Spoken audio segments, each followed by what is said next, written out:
Hello and welcome to On the Sofa. I'm Monja and I work in our Edinburgh shop. And tonight we've got a very special guest. We've got Adele from the TartanSpoon Blog joining us to talk a little bit about St Andrew's Day foods and Scottish foods in general. So, hello Adele, how are you? Hi, Monja. So how about we start with you telling us a little bit about TartanSpoon, sort of what it is, and a little bit about yourself as well. No problem. My name is Adele. I have TartanSpoon Blog, which has been going for just over 5 years now. And it is all about food, drink, products, and kind of travelling and accommodation. So what I do is I review restaurants and bars, food and drink products, and obviously hotels and bed and breakfast. So a bit of all the nice things in life. And so I've got a blog. I'm on social media, so you'll find me on Instagram and Twitter and Facebook and all the usual social media spots. Yeah. And I'm very, very passionate about Scottish produce. So I mean, we've got such a fantastic abundance of Scottish produce in Scotland, obviously. Yeah. But, we have some of the best seafood and the best lamb and the best vegetables and fruit in the world. So it's just a matter of highlighting this and getting it out to as many people as possible. Amazing. So have you always had that passion for Scottish food? How did you sort of decide to start the blog from that passion? Well, I grew up in South Africa, so obviously big foodies. Kind of dining outside on the barbecue or the braai, as we know it. And then I moved back to Scotland about 20 years ago. And probably in the last 10 years, I've really come into thinking about food. My partner is a chef and a restaurant owner. So our whole world revolves around food and whiskey and anything that's just Scottishness. So we're eating, drinking, sleeping it all the time. Like I said, about 5 years ago, I was going out to quite a lot of restaurants and I wanted to kind of publish things to TripAdvisor, but they were taking too long to publish. I was just like, you know what, I'm going to start my own blog. Why not? The only person that'll probably read it is my mum, and she has no idea how to work the internet. So it was, let's give it a go. Yeah. And I started from that, and I've absolutely loved it since. And it's just grown and grown and growing. Well, that's amazing. It's amazing that you could turn your passion into something that you do more often as well. Yeah, I mean it's all about it. And the thing is, we have to eat and drink every day. I probably just overindulge quite a lot. Having cake for breakfast like I did this morning, which is maybe not the best thing, but we're in lockdown, so yeah, why not? I'm so over it. I don't care. So we just go for it. It's nice. Yeah, you've got to have a little boost, so why not have cake for breakfast? Absolutely. Yeah. It's better than porridge, isn't it? Oh, definitely. I mean, that is the Scottish tradition, but I mean, I would take cake over porridge any day. Absolutely. I'm with you on that one for sure. So how did you come up with the name TartanSpoon? I get asked this quite a lot. So I definitely wanted something Scottish. So we kind of done the kind of blue sky thinking and wrote down 1,000 words that related to Scotland, and obviously tartan is the one. And then I wanted it to be something that related to eating, so it was fork or knife or something like that. And then my friend was actually the one that came up with it. She was like, why don't you go for something to do with like a wooden spoon? Oh, amazing. And I was like, oh, we can't really do wooden spoon because it's quite negative. But then we were like, oh, well, why don't we do a tier system? So we do TartanSpoon is when somewhere is amazing and they get 10 out of 10. And then we do gold, silver, bronze. And then the wooden spoon is 6 out of 10. It's not that bad. Yeah, it could be but one. It's low on the tier. So that's kind of how TartanSpoon came about. And the Spoon Awards. And then I have a few friends and family that kind of help me out on TartanSpoon because it really gets very, very busy, kind of doing reviews and things like that. So I call them the Tartan Spoonies. Amazing. And I send them out into the foodie wilderness, and off they go to review and eat nice food. Perfect. Well, there are worse ways to help you out, I think, than having some amazing meals. I know it's a hardship, it really is. So, we are obviously approaching St. Andrew's Day. Yes. So what are some of the traditional Scottish foods? I mean, I know a lot of people have heard of the more famous ones, but what else? So what do Scottish people eat generally, and what can you do for St. Andrew's Day? Well, I think everybody's, for some reason, people just go, oh, it's a deep fried Mars bar, and it's not. I mean, I think we need to try and, I mean, they're interesting. Have you ever tried one? I have. I could only manage a couple of bites, so they're quite sickly. But I mean, it's not the worst thing ever. Not the worst thing I've ever tried. Not. I mean, Scotland's definitely got that reputation for just frying everything, but I think we can do better than that. Yeah, no, I think we can, and I think, I think that's the thing. A lot of people go, "Oh, we need to try the deep fried Mars bar," which absolutely go ahead and do, because there's some great chippies that definitely do them. Mm-hmm. But I think, there's so much more to Scotland, like I said, and there's just some amazing food out there, and it doesn't have to necessarily be kind of Michelin star and plated up amazingly. It's just using the most amazing ingredients that we've got. So, I mean, haggis, neeps and tatties is definitely one of our most well-known dishes in Scotland. But you use amazing haggis, and you use Ayrshire potatoes, and you use a really good neep and an amazing whiskey sauce, and you've probably got one of the most delicious meals that'll fill you up for hours on end, before you know it. And what else I've written down a few here. So obviously haggis, we've got black pudding, but we've also got Scottish salmon, which is absolutely delicious. Shortbread, tablet, tatty scones, Cullen skink, stovies. I mean, the list just kind of goes on and on and on. So, I think probably haggis, neeps and tatties are probably the most well-known one that we know of. Absolutely, and it is, like you say, a really good dinner as well. So if you've not tried it, then I highly recommend. And I quite like vegetarian haggis as well. I've had some quite nice veggie versions. So there's something for everyone as well. Yeah, no, definitely. And I think, I mean, I really love haggis for breakfast. So I love it when you take a little slice and you just pop it in the frying pan. Oh, amazing. And you get all those lovely little gnarly kind of deep fried bits on the side. Oh, so lovely. Good. So good. So for our non-Scottish viewers, what's Cullen skink? What are stovies? Sort of what are some of the Scottish things actually made with? Right. Okay. So Cullen skink is basically like a haddock chowder. So I mean, there's so many variations of the recipe, but predominantly it's white fish, with a kind of like a kind of chowder is probably what more Americans would realize or recognize it as. Again, it can be quite thick, quite creamy.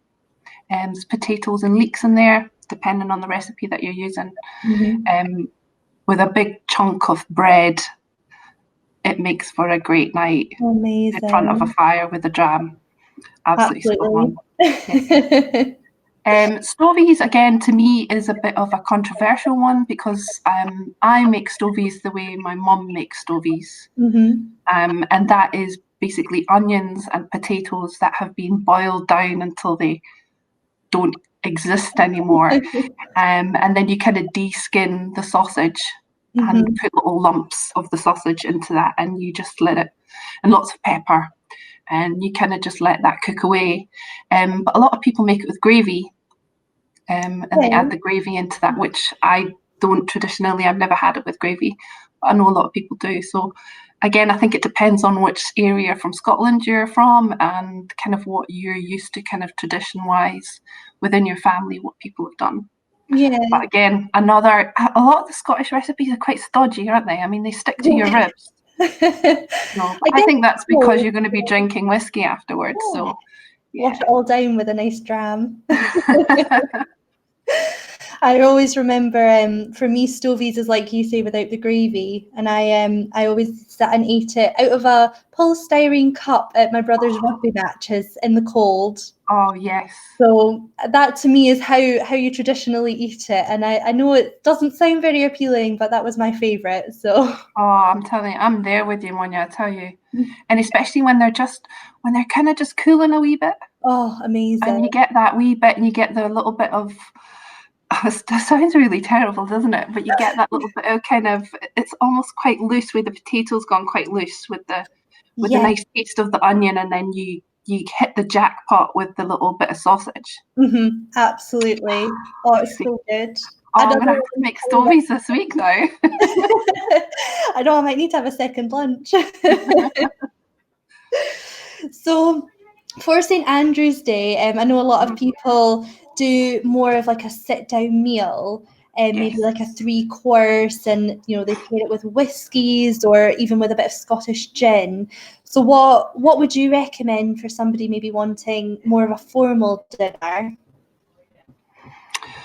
Oh, right. So I think my ideal dinner, I'll give you my ideal dinner because that's probably the easiest way to go. So I would start off with probably some Scottish langoustines, which are a lot bigger than prawns, so they're probably a good, decent size like that. Okay. And they've got kind of long claws on them. Scottish, they're big, they're juicy, they're fat, and they're really, really sweet. So probably some of them with a nice bit of garlic butter. And I would serve that with kind of like an Old Pulteney whiskey. Oh, lovely. So Old Pulteney is a Highland and Island whiskey, and Old Pulteney's kind of got that kind of salty character to it.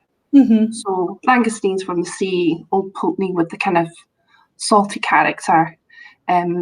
Perfect starter. Don't ask me how many you would have. I'd probably eat my weight in langoustines. So for most people, maybe, I don't know, 6 each. I think that would be quite nice. Yeah. Quite reasonable for a starter. I think so. We'll err on the side of caution there. And then I think for mains, I think a lot of people, like I say, would probably go stovies. They would go haggis, neeps and tatties. But for me, that's kind of more burns. Yeah. So, I'm trying to steer, with it being St. Andrew's Day, trying to steer it a little bit more to kind of what other food we've got in Scotland. And of course, venison is probably one of the nice piece of meat that you can get out there. Cooked kind of rare, kind of fresh fly in the pan. And I would serve that with maybe like a Dalmore. So Dalmore Wood Reserve, Port Wood Reserve. And this has got lots of kind of raspberries and kind of prunes chocolate, which pairs really well with venison, because venison and cherries and big blackberries goes really well. Oh, so lovely. Something like that would complement it would be quite nice. And then probably kind of finishing off, I would go something like a clootie dumpling. So again, for burns, we're known for having cranachan, which is obviously toasted oats with cream and whiskey and raspberries, which is absolutely perfect. One of the loveliest desserts ever. Definitely. But let's go clootie dumpling, which is basically like a fruit pudding. Again, quite stodgy, but stodgy in a nice way. So with a nice bit of custard or a nice bit of cream. And I would probably pair this with so we've got a really lovely company called Highland Boundary. They make kind of sort of like wild spirit Scottish gins, and they do a fantastic birch and sloe gin, which is really fruity and quite sticky. If you put that with the clootie dumpling, it'll be absolutely scrumalicious. It sounds amazing. Are you a whiskey fan? You're hungry.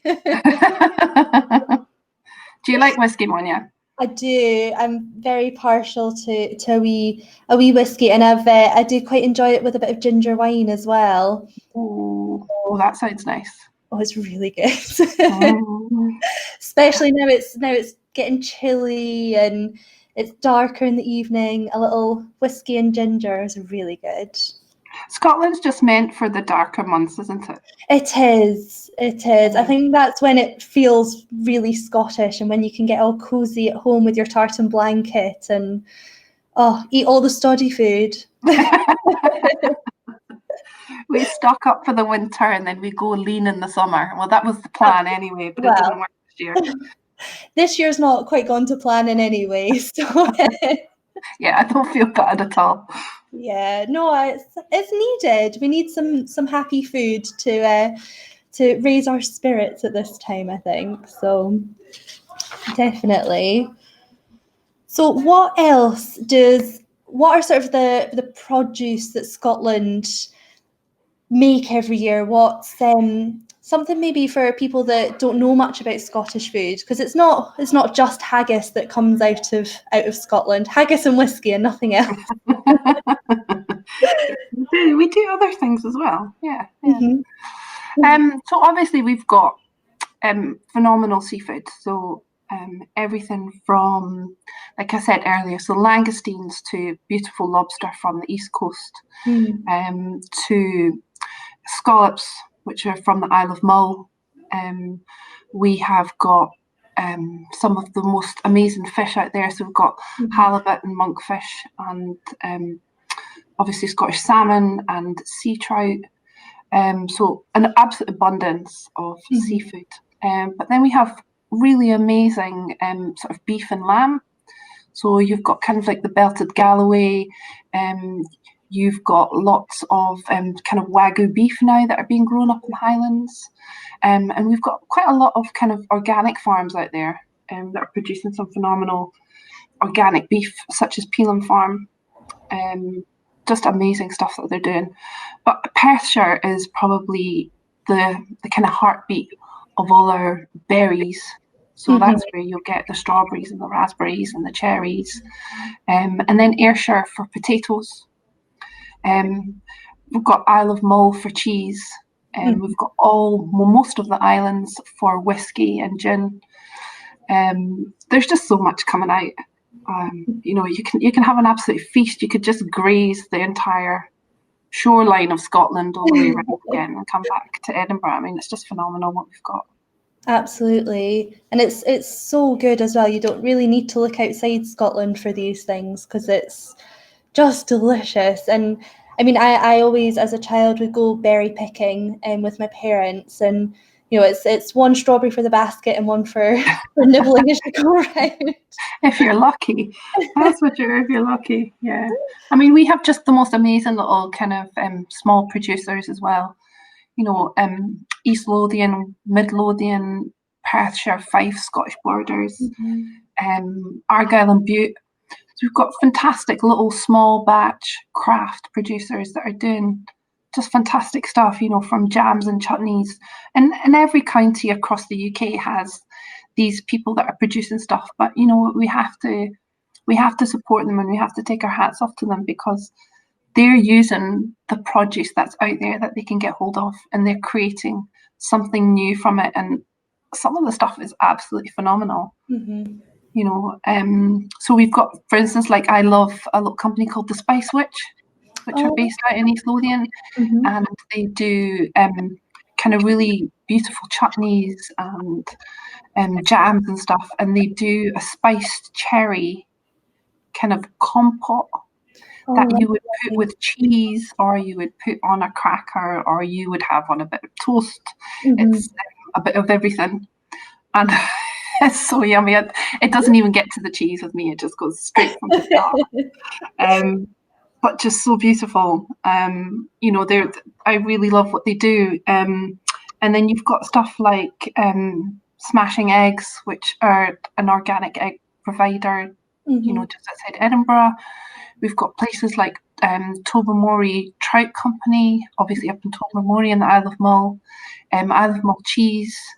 But the list is just amazing. I mean, I think Scotland Food and Drink have the most fantastic piece of material on their website. I think it's downloadable as a PDF, and it kind of lists as many small craft producers as possible around Mm-hmm. Scotland and in what region they do it and kind of what they do and what they produce, and it directs you to their website.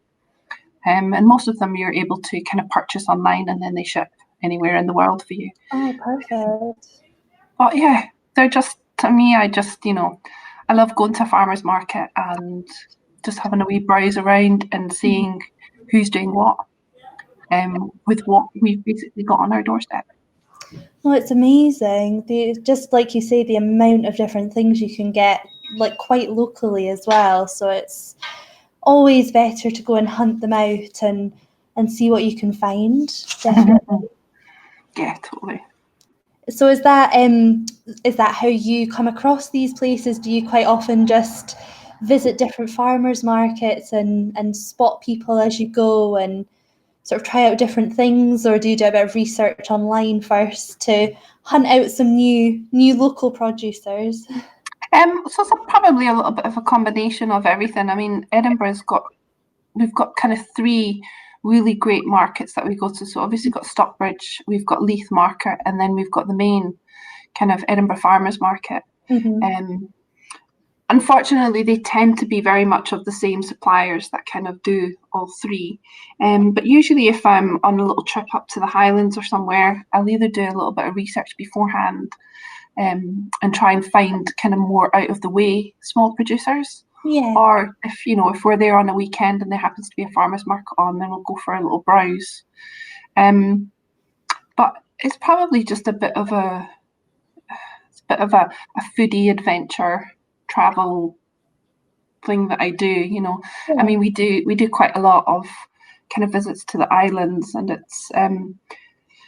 it's kind of just, it started off as kind of doing a little bit of research, but now that probably quite a lot of people know what I do and who I am, it's very much kind of word of mouth now, and people just pass on details, and I get quite a lot of messages and contacts from small kind of producers that just say, can I connect with you if you're up in this area? Could you come in and see me? Mm-hmm. Could you come and try my product? I get sent quite a lot of products to try, and then I try and promote it on my social media as much as possible. Lots of photos of me eating things, which is fine. I'm quite happy to do it. So I mean, it's not a bad job in any way, shape or form, but it's quite nice. So I think things will develop a little bit more.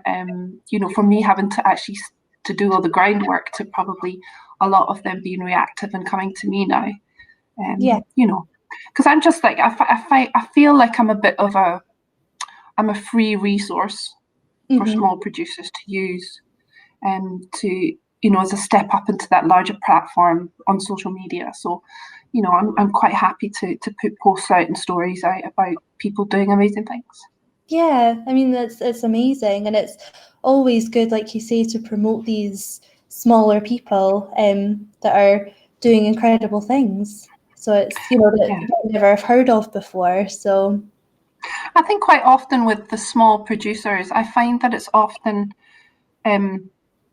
older people that are doing it. So they've probably, it's very seldom is it kind of like the 18 to 24-year-old bracket that are making these amazing bits of produce. It's probably, kind of 35 plus. And they're so busy kind of making their product, that a lot of them forget how to market themselves. Absolutely. And it's all very well being a very confident person and knowing how to do stuff, but when somebody actually turns around to you and says, "So tell me all about yourself," in 3 sentences, you're kind of like, "Oh, I don't know." Very difficult. So that's kind of where I'm trying to help them out a little bit, and hopefully, you just never know. I mean, if I promote a post or put a post out, maybe they get 1 or 2 or 5 or 10 more customers. So exactly. Yeah, Always worth it. absolutely, definitely. So do you do the same thing for sort of the reviewing restaurants and everything? Do you just do different locations? Do you stick mostly to Edinburgh restaurants, or do you go all over Scotland, sort of trying out different places? Predominantly, I do Edinburgh. Obviously, this year Well, didn't even mention this year. You just skip over it. I'm quite happy to go anywhere for food. Gosh, that sounds bad, doesn't it? I'll go anywhere for food. So I mean, I've been down to the borders. I've been over to Glasgow, Dundee, the Highlands and the Islands. I'm quite happy to travel and try food. Obviously, Edinburgh's easier, so that's where I live. So most of my reviews are Edinburgh based. But happy to travel. So hopefully 2021 we might have more. Fingers crossed. Or at least start to open the area up a little bit. So maybe, we might get to East Lothian and Mid Lothian and maybe Fife, who knows. But yeah, I mean, this year's just a write-off, but there's still things happening. There's still restaurants and cafes that are open. And obviously quite a lot of them been doing these kind of home delivery boxes. Yes, yeah, So a lot of unusual things. Yeah, so this has been my thing during lockdown. I've tried quite a lot of at-home boxes. So, have you tried one yourself? I've not actually. I've got a couple earmarked, so I'm hoping to start getting a few now that it's sort of a bit more established, I guess, isn't it? So I think that's the thing. I mean, when March came around and they were like, right, you have to close shop. Not everybody can turn their business instantly into a takeaway. It seems, when you talk about it, it seems such a simple thing to do. You kind of go, well, you've closed, why don't you just become takeaway? But there's a lot of other things that you need to think about, and in particular the staff, and is it worth doing? And so I mean, there was a few restaurants that straight off the back decided to do these at home kind of takeaway collection. And to be fair to them, you've got to give it to them for just turning that around so quickly. Absolutely. But at the same time, it wasn't fantastic. But 6 months on, they've kind of fine-tuned it, and it's definitely gotten a lot better. So if you're going to have an in-home box or at-home box, this is definitely, you're picking the right times. They've kind of fine-tuned it. They know what they're doing. It's definitely a lot better than what it was. Yeah, and it is quite nice that you can step up the takeaway game, I guess. It doesn't have to be sort of greasy boxes of things. You can get restaurant quality at home now, which is lovely. Well, I find it quite interesting because obviously I don't think Edinburgh's got a fantastic amount of places that do takeaways really well. Yeah. They're kind of mediocre to average.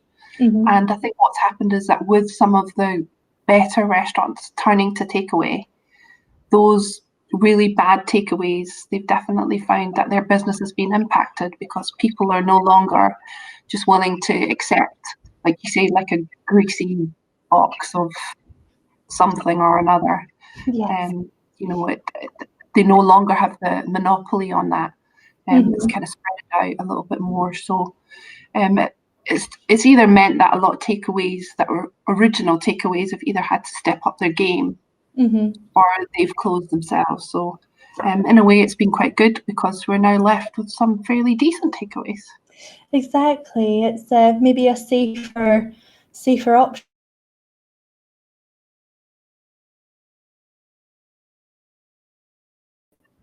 Absolutely. I mean, we've all had that every so often, which isn't too bad, but it's always nice if you get something really good. Yeah. We've no longer got those 2 a.m. excuses, though. We're no longer coming out of the pub at whatever time, a little bit tipsy, and we don't mind having a bit of having a greasy kebab. We don't have that anymore. I think we're all being a bit scrutinising all of the food. We're all becoming a bit more foodie orientated, and I think we're all a little bit more foodie opinionated. Definitely, and it's something that you can still enjoy and you can still do at the moment. So I guess if you can't see friends and family, you might as well have a really good meal. I like your thinking, Monja. That's the way to go. Sit at home and eat. Can't see my mum, but I can eat a pizza. Exactly. So for people looking to sort of shop a bit more locally, what food is actually in season right now? What should people be looking out for to eat at the moment? Right, okay. So I've got a lovely section on my website, which is all about what's in season. So I've broken it down month by month. Oh, perfect. Now, I don't know this off the top of my head, so please excuse me. It's understandable. So most of the vegetables that are in season are going to be root vegetables. So potatoes and that sort of thing. And they're quite starchy and they remind you of winter, so that's quite easy to follow. So you're talking beetroots, mushrooms, pumpkins, turnips. The fruits that are associated with Christmas, so your clementines, your satsumas, your pomegranates, cranberries. So they're obviously, these are the things that are synonymous with Christmas, and there's obviously a reason for that. It's because they're in season and they're abundant. But it just so happens that they're beautiful colours. So they're the oranges and the earthy brown tones and the lovely kind of dark cherries and the pomegranates. So it's Christmas, isn't it? Yeah. It's big game season, so you should be able to pick up grouse, venison, pheasant, duck. Again, this is what we would have on our menus. If we were out at big restaurants, you would see that most places would have venison and grouse on their menu at the moment. It's in abundance and it's coming down either from the Highlands or from the Scottish borders.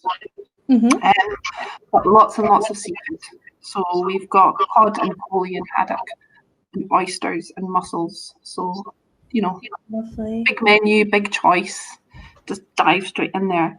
And then lastly, we've got lots of nuts. So our chestnuts, our hazelnuts, our walnuts, they're all in season as well. So again, it's just Christmas. It's Christmas. Absolutely.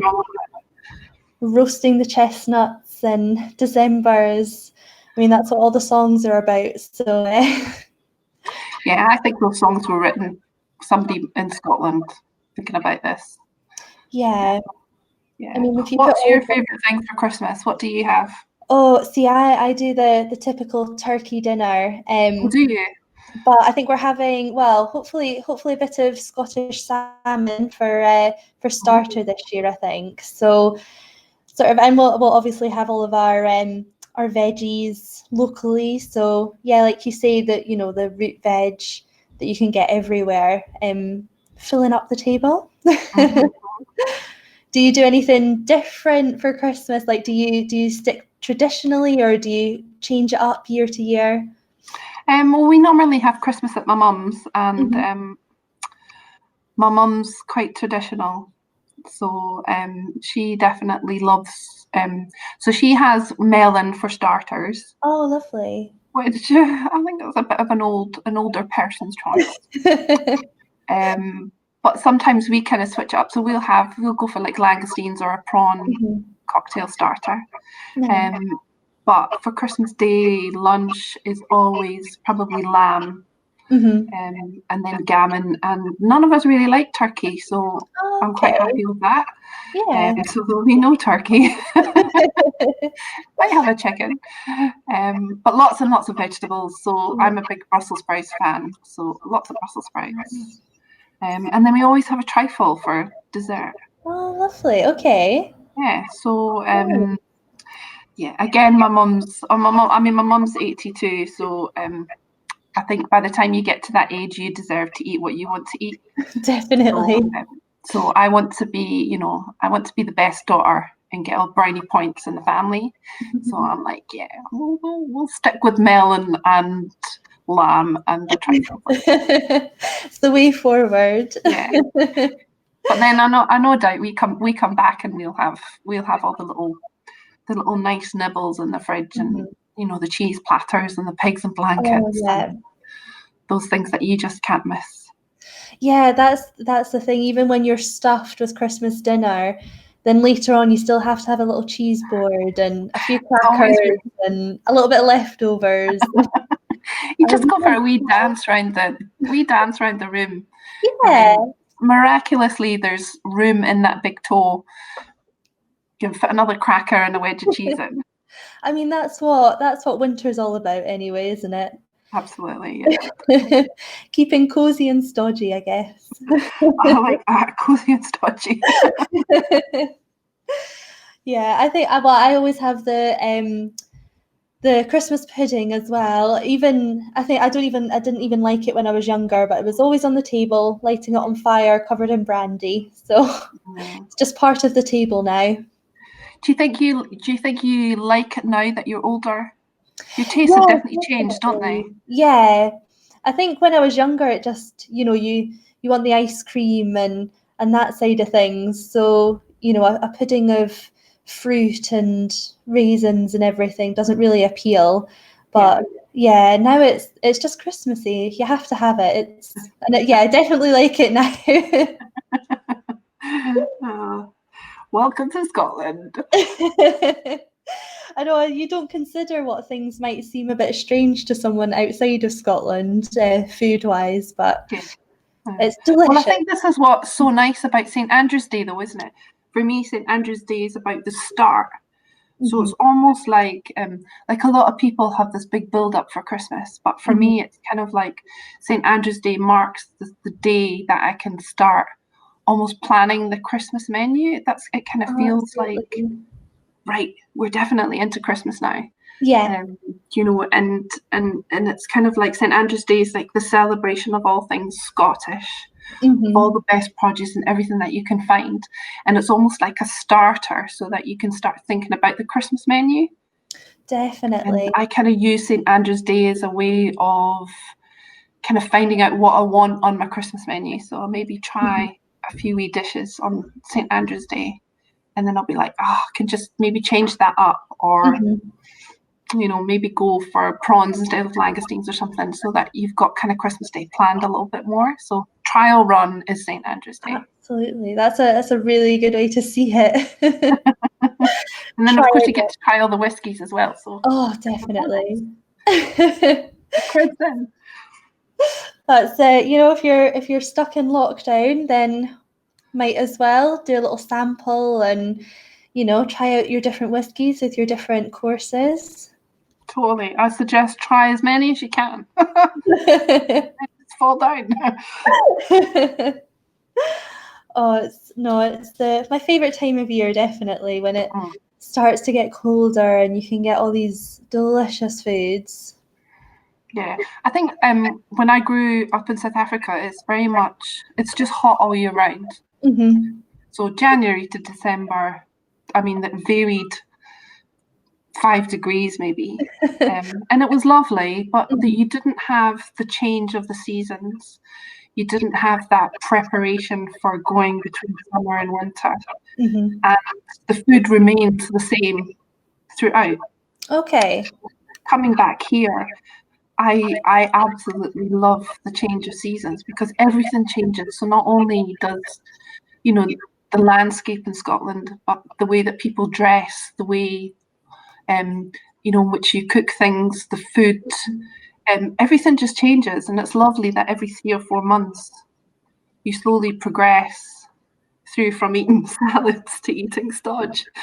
You go from drinking gin in the summer to drinking whiskey in the winter. Yeah. And then you kind of head back out of it again and you kind of repeat that whole kind of life cycle again. So it's so lovely to see, actually.